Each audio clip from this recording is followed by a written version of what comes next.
when we start with the PhDs, because there are a handful of PhDs kind of out there, and most of them fall into the umbrella program here at U of A, but it's not, you're not necessarily confined to applying here.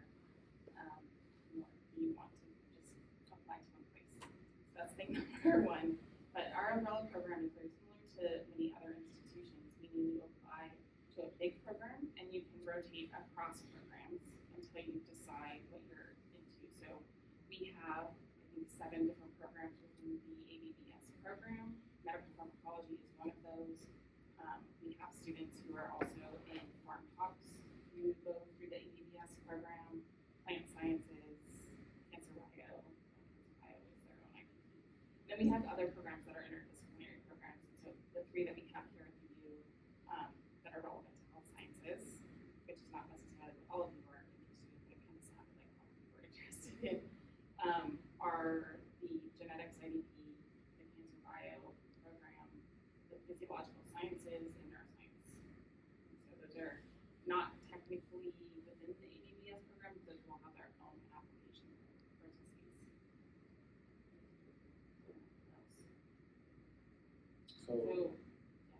I'm just saying, so for the MD PhD, if we're considering, it doesn't sound like anybody was too interested in MD PhD. Too long of a haul, is that what it is? Yeah? Like you said, yeah, I know that. The students that do it always say it went way faster than they thought it would be. But the MD PhD program is a program that's, our students finish in about 7.5 years to 8 years with both degrees. It's a program in which not only your tuition for things like medical schools pay for, as well as grad school, but you also earn a stipend. So you actually get paid the whole time you're in the actual program. So it's like kind of having a job. So that's sort of the benefit. The length of time, of course, is the downfall. But when you finish, you get 2 degrees, an MD and a PhD program. So. I'll tack on to that. Within the PhD programs, your first year is covered by usually your program that you're moving to. Once you choose the lab to be in, you become an official student of that department within. So if we have a rotating student from ABBS, they're ABBS until that second year, and then they become a first year MedPharm student, for example. They're typically covered by GA shifts, so you're not necessarily teaching. It depends on the department. So neuroscience has teaching assistantships, CDC has teaching assistantships, and so those cover half of your time because you're half-time student, half-time employee. The MD PhD program allows for 13 different, right now we have agreements with 13 different graduate programs. So it includes neuroscience, Pharm Talks, and many ones that you guys all said. So there's 13 different things that you could get your PhD in the MD PhD program. Well, my name is Larissa. I oversee admissions for the medical school. And I guess a couple things I wanted to say is, one, it is great to be here. It's such a wonderful program. Obviously, it's something to see a ton of in admissions, and we're all very familiar with it. On a more personal note, my dad was a professor in neuroscience for a very long time, and so I grew up hearing about Gronenberg because he'd always have people in his lab. And so, back in high school, I already knew about this program, and it's just so cool to continue to now be on the other end of it when that messes with Gronenberg. And so I heard a couple of you are interested in medicine, and since it's so specific, I don't want to talk too much about it. This is the process. There's all these resources here for people like you once you get to the application process period, and then we can chat more offline as well. But I think the things I wanted to say are there's a lot of opportunities. We have the MD PhD program, and it's quite large. We take 10 students a year, so that's big. Our class size is 160 total, and that is up from 120 where it's been. So it's a pretty big med school. Our requirements are to be considered our 3.0 undergrad GPA, a minimum 498 MCAT that needs to have been taken within, I believe, 3 years of the application cycle, and then an undergrad degree. I'll throw out a little bit of our metrics too, if that's not interesting to everyone that's not going that fast, so I'll make it very quick. Our averages have been somewhere around an MCAT of 511 and the GPA average around 3.78 maybe, but the ranges are 498 to 524 for the current first year class and 3.0 to 4.0. So a big range, a lot of people do well. that's all I'll say now. I'm kind of more curious to hear your questions. Also, you don't need to do an MD PhD to do research in medicine. So like that's of course one option to have a career where you really are invested in having your own lab, but you don't have to have an MD PhD to have a scientific career, research career in medicine. A lot of the MDs we know also might have a lab and things like that. So yeah, open it up. And you don't necessarily have to have an MD to do clinical Exactly. research. Yeah, exactly. Exactly. That's So, also yep. So, and then I'll tack on to that for the PhD, minimum requirements. We actually, most institutions have done away with taking the GRE. There are some programs within institutions that might require it, or highly recommend it, but it's not necessary for most institutions to take the GRE. And it's also a 3.0 minimum GPA, and it doesn't have to hold an undergraduate degree. That's pretty standard across the board. So that's the beginning. And now, questions from you guys. This is a good opportunity to ask like anything you wanted to know. Go ahead, Max. Look like you're ready to ask. You're looking. Well, maybe it's very vague questions, but do you know anyone who's done a PhD or master's and PhD not in the U.S. but in country? Oh, okay. Yeah. So there's many people that we collaborate with and work with that have gotten degrees in other countries. So it's very doable. So I mean, if it's something that you really want to do, I think I would definitely pursue that. So I would just make sure that you check into all necessary requirements for their program. Yes. So And making sure like the credits that are, if you're coming in with credits, what they are, making sure their prerequisites you cover. Because they might have, you might need somebody to look at that in detail to Right. see if it. So like all programs will have sort of requirement courses, like even our med school does, and that's one of the things Larissa does is like make sure that those courses are qualified. So like for our med school, you have to have physiology, and sometimes the courses don't list just physiology; they list some other weird things that you have to sort of figure out and actually look at the syllabus and say yes, that will transfer, that will be accepted. So it's always good to make sure you look at whatever the requirements are for other schools. Okay, so you guys should all have lots of good questions. Because I was sat in those seats years ago. I was an undergrad here before UBERT was around, and I didn't have anybody to ask questions about. So I think it's really important to ask all your questions about admissions.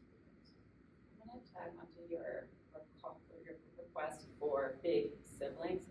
Something like that, like if you go to apply, and I'm going to talk about medicine, but it doesn't matter. I'm sure it's the same for you. And we're like, oh, what did you do during undergrad? It says you work. And I say, okay, well, like, tell me about that. Then, yeah, you can talk about your research, right? But if you can also say, and another thing I really liked about UBERT was this community building. And this is what I did to kind of stay involved with the program and the mentoring. And you're adding layers to it. And so it's not just like, oh, it's another activity, but it's actually like, then you're engaging in a different layer of academic exchange, right? Like you're becoming a mentor, you're needing to talk to someone else and think about how to answer a question, how to maybe explain something, what was maybe difficult when you were in that position. So like all these things are also opportunities for you. What she said was really, really important because I just heard about bigs and littles, and there was only 40 that signed up. That is something you can put down, that you are a mentor for incoming UBERT people. Because under your leadership, it's showing that you have collegiality. Like a lot of the things that you might think are more quote unquote soft skills, like those are actually really important to keep building over time. And will show that you have that initiative and that dedication and motivation, and that it's not just about. And so whether that's bigs and littles or I'm helping you. Thank you so much. Thank you. It's just something that you can do that's not much work and you put on your CV, when you're applying.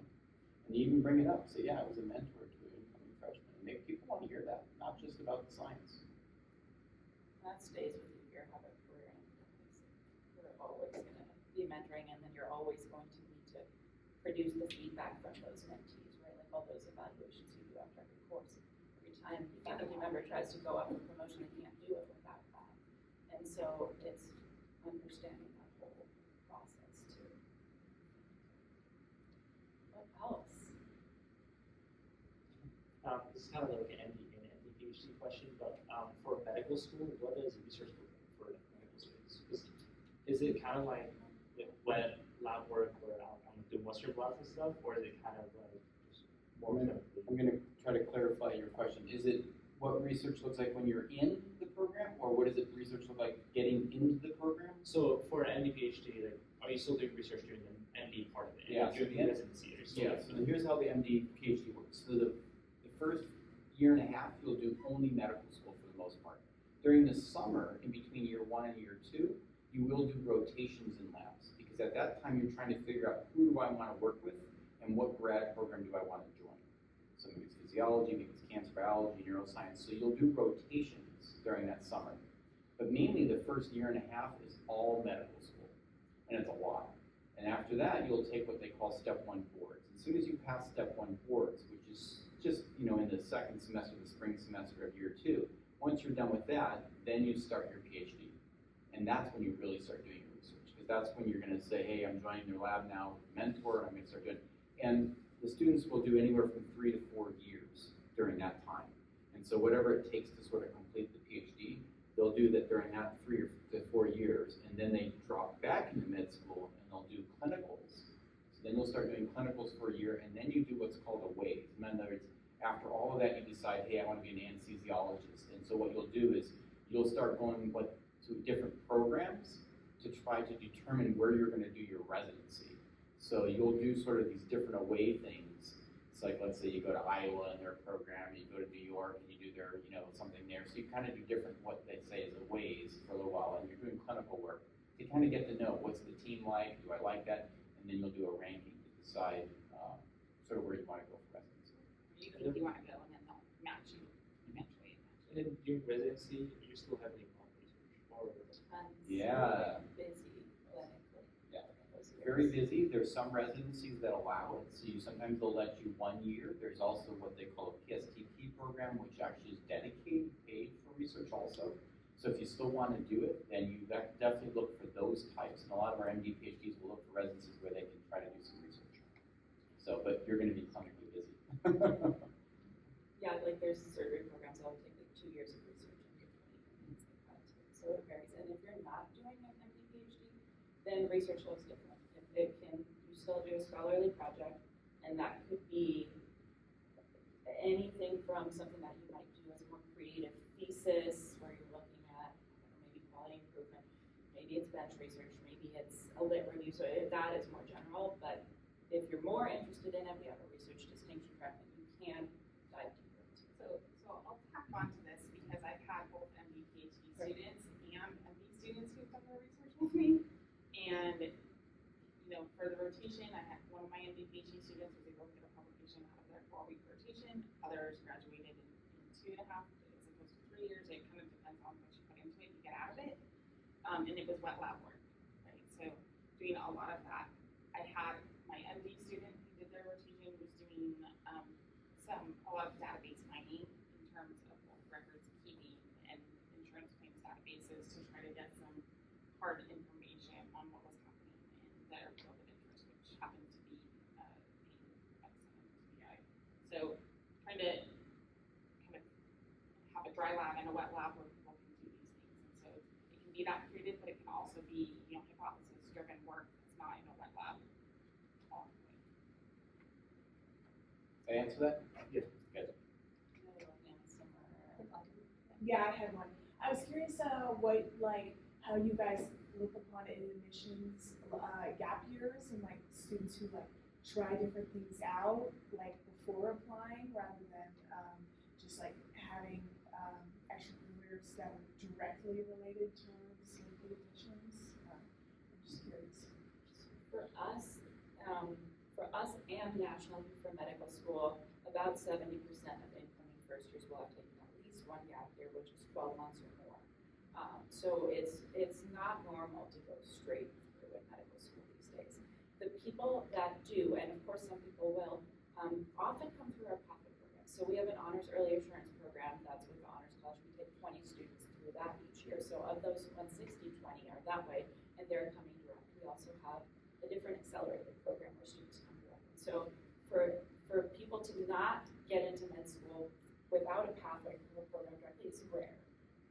And that's because you're competing with 10,000 other people that have that experience, right? That have had significant clinical experience because you're very busy during undergrad. So I don't know. And then for PhD, it's going to be. Yeah, I'll just add the fact that, you asked how is that sort of sought upon at admissions. I think it's great. I think gap years are wonderful. I know that it's not maybe what people want to hear, maybe they just want to keep going, but they're wonderful because it allows you to sort of get more experiences. Maybe it's also part of working a job or kind of being out in society for a little bit, so it's maturing a little bit. But as Larissa says, most people now have taken a gap year based on experience. And that's a little bit more on the medical and MD, PhD than it is the PhD. So I would argue that that should be no. So, especially as of the last few years, a lot of programs have stopped, like, they've shrunk their admissions for various reasons.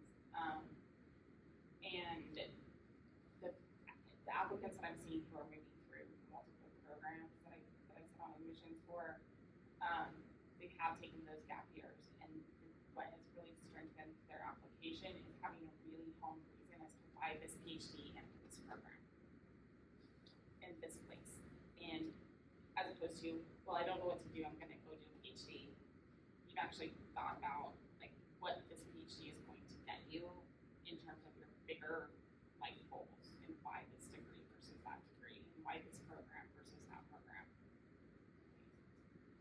a lot of people have done, so to add to that, they've done gap years. They've gone to work for companies directly out. I think a couple of you said that. And that's great. But also what they realize is that working for this company, I don't seem to get paid as well or to move up as well if I don't get a degree. And then they go back. So Talia and I know of this person who did that. She's very accomplished now, but she basically worked for a company and then realized I needed to get my PhD. So she came back and did her PhD and now is doing fantastic with another company. And it allows more from our growth to get that degree. But it wasn't until she was ready. And it was great because the company then sort of welcomed you back at that point. Yes. For PhD students, what does like a gap year typically look like for that? Because I personally am very passionate about research, and I'm really interested in cancer biology, and so I'm just kind of wondering like what the benefit of a gap year would be, like if like if I know that like that is something that I want to do. Yeah, I think that there's a couple of different answers to that question. So I would say the majority of people who reapply are doing research maybe in the area, but not directly related to what they want to do. So they might be building a skill set or working with a different type of team than they previously worked in with Uber or whatever their program is. So like I just had a student who was part of a different program here at the U of A who didn't get in during their application cycle, but took a job as a technician in Colorado. They wanted to move out of state, see how that felt for the first time because they hadn't done that yet. They wanted to learn some new skills that were different than what they had learned in my lab, and they shifted from brain to heart so they could actually say, okay, do I really like brain? Like, so trying to hone that. So I think that's one route. Other routes I've seen are people who stay in the lab that they actually want to do their PhD in, save some money doing teching and getting ahead and taking advantage of whatever tuition discount that that institution has. And so if you're an employee at the University of Arizona, you can take up to 9 units at a discounted rate. So you can take the same classes as a non-degree seeking student and then apply to the program and either do a direct admission to the lab that you want to work with. So you guys don't know this, I haven't told you this. So I did my PhD with Dr. Vanderah. I started with him as an undergraduate. I worked with him for 2 years. He said, why go to med school when you can do this? And I was like, that's great. Because I had realizations, so for me, you didn't ask my story, but it's pertinent to this question because I went direct, right? And there are some times during that process, not now, but during that process, maybe I should have taken a break, right? Because I went all the way through, but I had wanted to do an MD been very apparent. I don't like sick people. I don't like people who don't listen to me. And I didn't want to be in debt, or in debt. So there was very practical reasons for me to not pursue that path. But had I not been in the lab for as long as I had been in, I wouldn't have had the opportunity to say, oh, I really like this path, and I'm more curious about this very detailed, nuanced thing that I can look at from a holistic point of view, as opposed to the holistic point of view and trying to go from there. So you kind of have to know a little bit about yourself, and so people who take that gap year to do research with that, kind of, is this really where I want to go? Is the PhD? I think the biggest thing for a graduate school applicant is, why do you want those letters? Why a PhD over a master's? Why an MD or an MD PhD over, if you're doing an MD, why just that? And really thinking about what you need to get education-wise to get where you want to be professionally.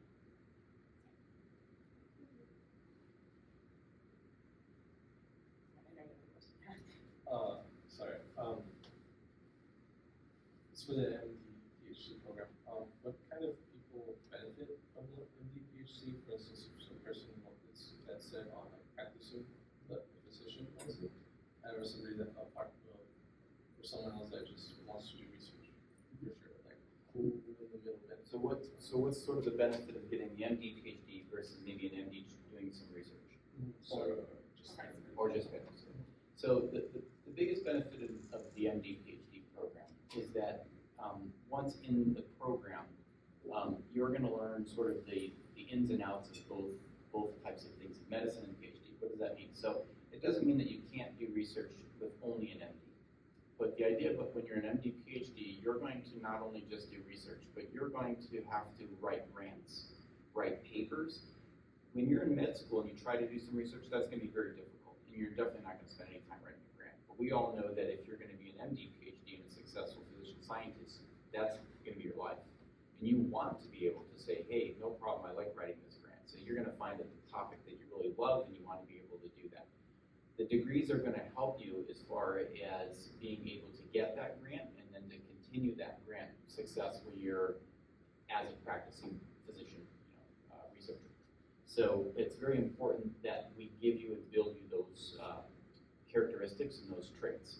And so again, you're learning that. You'd learn it if you were only in the PhD, but then you won't learn the clinical part. If you're the MD, you're learning again the clinical practice and the research type thing, and then you're putting it together. Because what grants get funded are the fact that, let's say, what was your area of interest? Emergency medicine. Emergency medicine. So now let's say you're doing emergency medicine and you actually find something where you want to do a grant on something of somebody that comes in with certain types of strokes or ischemic infarcts or whatever like that. They're going to say, oh, this guy's an expert. He knows all about this. He sees this all the time. He's writing a grant. He wants to do research. He's done all his research in this area. So it's a big advantage to be able to say that you learn the skills of both, of what a physician does and then what a scientist does on all levels. It's also helpful for a residency. It doesn't end here, by the way. So you're all going to apply to these programs, but it doesn't mean it ends, because if you finish a PhD, what do you got to do? Get a job, right? So the same thing, when you finish med school, you got to get a residency, and then even after residency, you got to get a job. So, and there is a big matching program, and you don't always go where you want to go. So if you're emergency medicine, you say, I really want to be in this. Number one, you might not get into emergency medicine. Now, hopefully you would, okay? The next is, where do you want to do emergency medicine? I don't want to do it in North Dakota. It's way too damn cold there. So, but you don't have that choice necessarily always when you pick a residency. The advantage of the MD PhD is that they often get to sort of go where they want, because it tends to be sort of the top of the crop, I guess I'll say, top of the food chain. So they do really get to go sort of where they really want to choose. And so, but all of that experience then makes you a more valuable candidate for when you are a physician scientist to be able to get research funding, because research is all based off of trying to get funding, right? And so, so that's a big benefit. But I'm not going to say that you can't do it in other ways. Just a quick follow-up. What do people that graduate with an MD PhD, what sort of career path do they tend to follow? A lot of them will go into areas like cardiology, type of medicines, Anesthesiology, we work closely with one. They specialize in sort of pain research,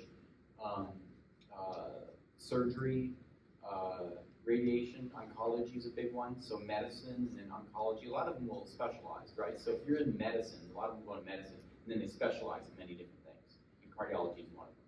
So you'll get a lot of them in that area. So I would Surgery. say, like, from a more 30,000 foot level, like, you can go into academic medicine, which is kind of what Dr. Vanderah was talking about. And so you're going to be at a teaching hospital more often than not.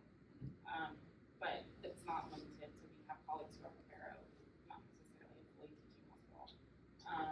But you could also, go work for a company as, their in-house, physician scientist who's working on projects there. So it's pretty similar. A PhD is not going to go get a job seeing patients 99% of the time. Yeah, and I think that's sort of the difference is like, what do you want your end career to look like? And you probably won't know that, right? Like, that's what med school is for. But it's like you would get the kind of appointment where a portion of your time is not clinical. And so you have your academic time, you have your research time, so you are then also responsible to get those grants. And so it is a different kind of career. It's an academic career that's not just teaching-based.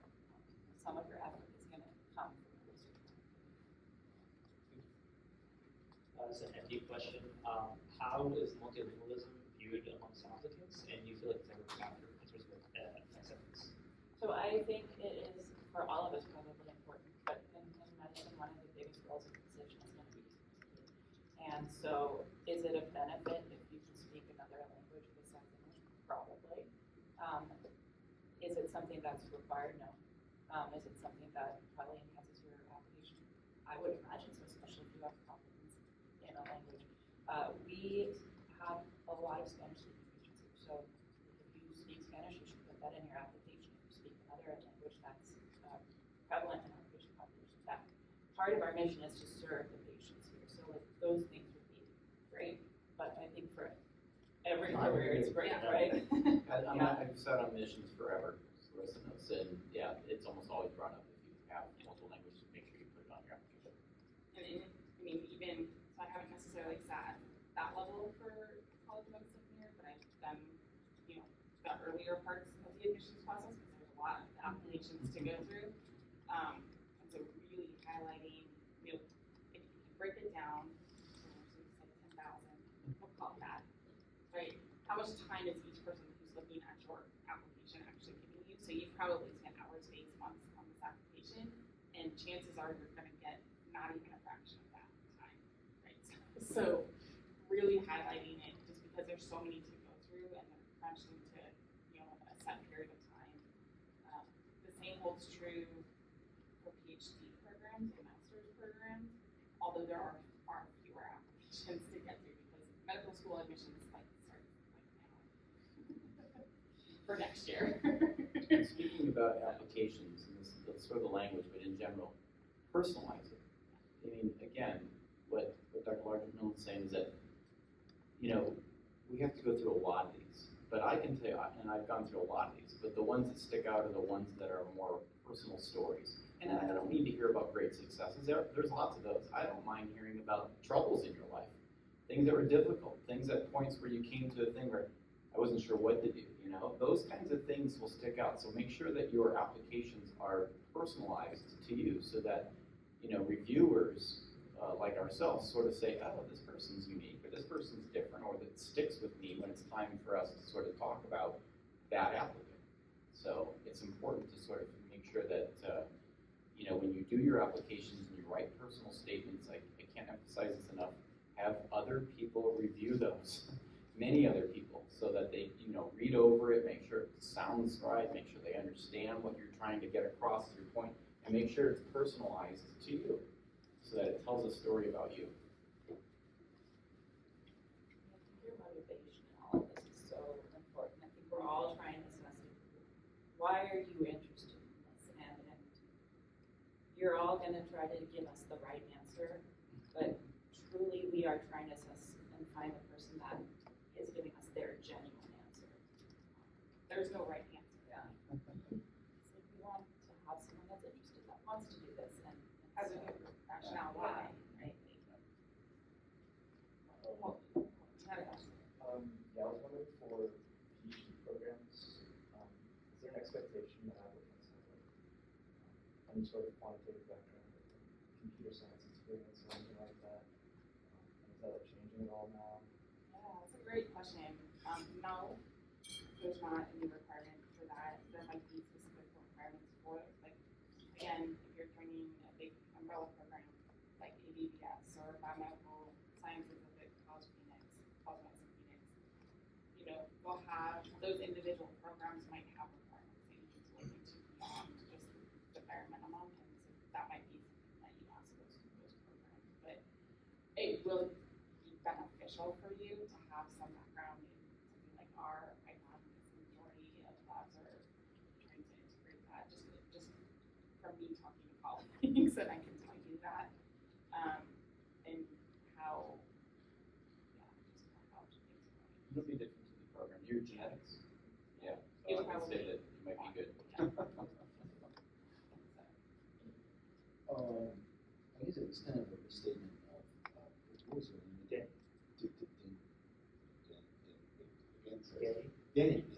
A restatement of Danny's question, but I feel like it's kind of obvious or straightforward to see how multilingualism is a benefit when being a medical practitioner, but in research setting, like in master's and PhD, I was just curious, but in what ways would multilingualism, knowing different languages, be a benefit in the research setting? Yeah, I mean, I think international collaborations are going to be critical for advancement, and being able to maintain those, and so having the ability to communicate in that language or whatever. I mean, you don't have to have, I'm not bilingual in any, like, competent sort of, I can get by, but I'm not fluent by any means. But it can really just kind of be an advantage. I would say, for some of my students who are, they can access different resources that I can't read and get accurate translations because they're reading them themselves. Because although English is the language of science, not all science is written in English. And so they can gain access to this, and so that can be really helpful for that language of interest, and again, building collaborations. You also are like a person, right? And Yeah. so all of those layers that you bring are going to feed into that. And in any kind of science, you're going to be communicating. So having insight into not just the language, but that is important. Will help you with your writing, will help you with communicating and understanding maybe when you're doing some type of research that is in a different country. And so I think it's not just language, it's anything you have interest in. Maybe you've played the piano since you were 5 and you're doing genetics research. Well, tell us that. At least, I mean, maybe that's not for you guys, but for me, what that says is like that person is actually enjoying, they're getting motivation that's intrinsic. It's not motivated because you have to practice, or I'm going to pay you to practice, or if you don't get an A. It's like you're actually enjoying the skill of mastery, and that's pretty helpful in any of these situations. So, like, think of the things you like. Maybe it's baking, but you as a person can also have a place in your application for that too. But I think, you know, it also brings the culture and how you want to maybe present your information at conferences and posters, like directly related to the PhD component to that. But I also think that, again, it shows some, you know, tenacity in if it was your first language versus your second language, and how you navigate that. And it just shows more about your own character when you have these different skills. And so whether it's music, the language of music, or art, or Spanish, or Japanese, or your language. I have a question. Yeah. I have a question about disabilities and like personal statements. So how do we make sure that those won't sound redundant and are like unique enough and like kind of like highlight our unique aspects of our experience and personality? I also like to encapsulate whatever we can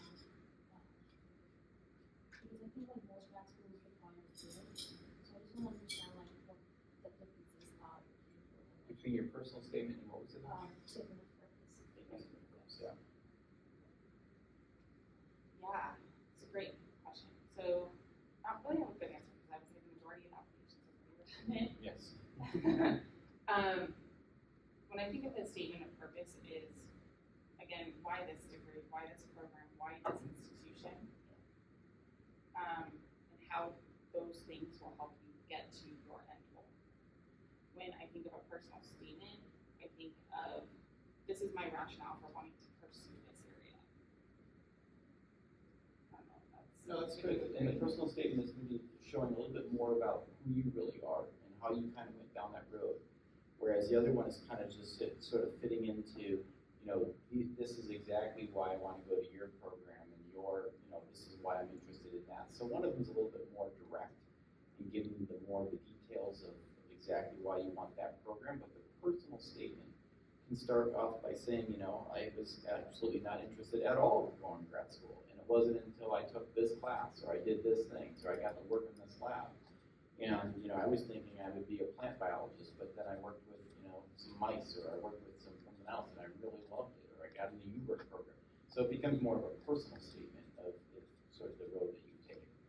So, and sometimes that road is not necessarily a straight line. It could be bouncing all over the place, and that's okay. So. And I think highlighting in the personal statement, if you have come into obstacles, how did you overcome those obstacles, so that you can show your problem solving skills and just how you are, right? Because it's always going to come down to, are you a good match for the program? Like that's, at the end of the day, that's going to be the question: is, are you the best match for this program right now? And for any program that you apply to, it's important to make sure that you know about that program. And I say that and you think, well, that's kind of a dumb statement. But we have a lot of people that apply to programs, and I'll use medical school first. And they apply to 12 medical schools or 15 medical schools. And they'll just apply to 15 medical schools, but they don't have any clue about some of the medical schools. And they don't know nothing about it. And that will show up sooner or later, either in your application or it really shows up in the interview. And then people are like, well, why didn't I get in? You didn't know anything about our program. So why did you even apply here? So it's important that you sort of make sure that you research the programs to know what they offer. If it's PhD or master's program, who's in those programs? Who are the professors? What is the research? You can't just say, oh yeah, I want to do sarcoma cancer research. But then you realize that nobody actually does that research at that university. Well, nobody's going to be interested in your application. So it's really important that you make sure that you really know what the programs are and who's doing what in those programs. And that can reflect into those statements. That should be almost right in there. It's like I've noticed like these 3 doctors do things that I would be very interested in. So in our MD, PhD, we look for that. And if somebody says some kind of research they want to do that nobody does, that application is just slid to the side. It's like, no, not here. So, or if they find one person that does one unique thing, well, okay, but that mentor might not need a student for the next 3 years. So it's important to be able to say, I would be interested in working with this person, this person, this person, and I really love this area in general. So it's important to do your homework when you apply to programs to make sure what the programs can offer. And I think that using that generic statement shows that the intentions, like from a PhD admissions point of view, we're looking for detail-oriented people and articulate and all of those things. So when I see applications that don't say anything about the University of Arizona or that program, like you immediately lost my interest. And you really have lost my interest if you have uploaded something for another school. Yeah, that's a big mistake. And I thought you laugh, but it happens. It actually happens more often than you think. So, I'll add to you. So for the med school personal statement, it's 5,300 characters about your motivation to become a physician. So that's a little general. So people are like, oh, well, I want to help, right? And since I'll gear it a little more research focused, people will say, oh, I want to do this MD PhD because I want to cure this kind of cancer because I had this experience. And to me, that doesn't say that this person understands anything about what research is like. And I think like in those particular ones, that's kind of what I assess as like the MD PhD. Is that someone that actually understands the process of what happens when people create science together? And when someone can articulate that, not just like oh, you know, I was so interested with chromosomes and blah, blah, blah. I'm not a scientist, I don't know. But they can actually articulate the process and the failure in it, and then what you do. And what motivates them in that, I think that's kind of the understanding. Because same in medicine, in research, you're going to have a lot of failures. It's not going to be easy. It's not going to be direct. The path will not go like you think it will. And so that's what we're looking for, someone that has a good grasp on themselves, on their reality of who they are, not just what they're telling me are their strengths, but like actually like, this is what I struggle with and I'm aware of it and that's why I think I'm going to do this and that's why I've chosen this career and that, you know, like, why does it fit? It's because none of these paths are easy. If it was easy, everybody would do it. And that's not the case by any means. And if it was easy, everybody could start and finish, and that is also not the case for any of these paths. So, you know, really being clear on your motivation. And that's hard to find, and so sometimes it's asking those questions, like not just why do I want to be a physician, but like what interests me in health, or like what people have supported me. Dig into those things to figure out what actually drives you as a person. Like you were saying, teaching, right? And I think that's actually always one of my favorite motivations and applications when I think, oh, this person actually wants to teach, and they think this is a great system within which to accomplish that. And that's so unique. But like if you know that your motivation is that you enjoy sharing knowledge or you enjoy learning, then that's great to know that about yourself, and you can put that into anything. You can put that in a research application. You can put that in, but if, like you know your general motivations, that's very powerful. What kind of student would you advise to look into a master's program instead of a PhD? Good question. I think we all have answers to that. My answer first would be, if you want a 9-to-5 job and you don't want to be the leader of the team, you don't need a PhD. Yeah. If you want to be, you know, the leader of a team, a PhD is probably for you. I think, again, you're not limited. You don't have to make the decision right off the bat. Like you can start with one and decide, like, oh, I do actually want the PhD, and extend it. And we have lots of students who do that within their own program. Some programs don't offer a master's right off the bat, so you're neuroscience, right? No, I don't think the neuroscience has a master's program here, but other programs might, right? So some of that would also be No, I would just recommend that, you know, I think there's great advantages to just getting a master's degree and going out and actually working in the field and seeing if you like it. You know, that's the biggest thing, because people think they're going to like what they're going to do. And I've seen a lot of people finally accomplish these degrees, the PhD, the MD, both, and then they're miserable. And so, you know, doing a master's, your investment's a little bit less, but you can get out in the field and you can start working and sort of say, hey, I really do like this, or I don't like this at all, and I want to go try to do something else. So there's great value in that, to be able to go out and do that. And just as Kelly says, is that, you know, the responsibility is a little bit less. Some people don't want to have to manage a team. Some people don't have good, you know, people skills to be able to say, I have to manage this. And then I have to also take all the responsibility, which means that now I'm going to be losing sleep because now I'm just worried about what's happening to my team, whereas I'm just going to work. You know, I'm just doing my job and following whatever they tell me to do. I'm getting paid well and everything works kind of nice. So it depends on sort of what you want to see yourself down the road. But we can't. So we actively have a PhD student who's going to be finishing in the next year, who is a technician who's paying for his PhD with QTR. I would say that is abnormal for most PhD students, at least in our programs.